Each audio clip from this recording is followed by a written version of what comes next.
बसी खंय खूप कमी जातात कळ्ळें तुका मडगांव बस स्टँड एक जालें दुसरें हे development of this Kadamba bus stand.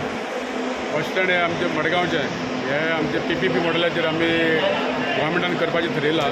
थोड्याच दिसात तेजे फायनलायज जातले. बाकीचे वास्कोचे आमचे ऑलरेडी जाला, टेंडर बी जाला. तेजे शिफ्टींग ऑफ बस स्टँड तें काम सुरू जालें कडेन. तशेंच म्हापशा bus stand, Panaji bus stand ही सगळी बस स्टँड बरी करपाचो सरकारचो प्रयत्न आसा आनी हळू ती सगळी जाग्यार बसतली. आता सरकारान CMान सांगलां की महिलां खातीर कामाक वयता तांकां हाफ टिकेटीचो प्रोविजन करतले. कदंबा कडेन कशें कितें उलोवप जालें? तेजेर आमची आतां फुडल्या एक विकाक मिटींग जावपाची आसा आनी त्या प्रमाणे जे आमच्या माननीय मुख्यमंत्र्यान सांगलां त्या प्रमाणे कदंबा ते आमी एक्सेप्ट करतले. कारण आमकां दिसता की महिलांक ते एक बेनिफीट मेळपा खातीर जाय.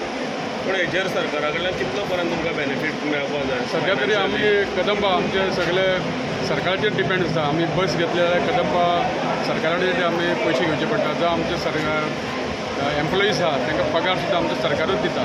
सो एक जनसेवा हे कितें प्रॉफीट पळयनासतना आमी सरकार आमची कदंबा चलयता आनी आमकां लोकांक सेवा दिवपाक जाय.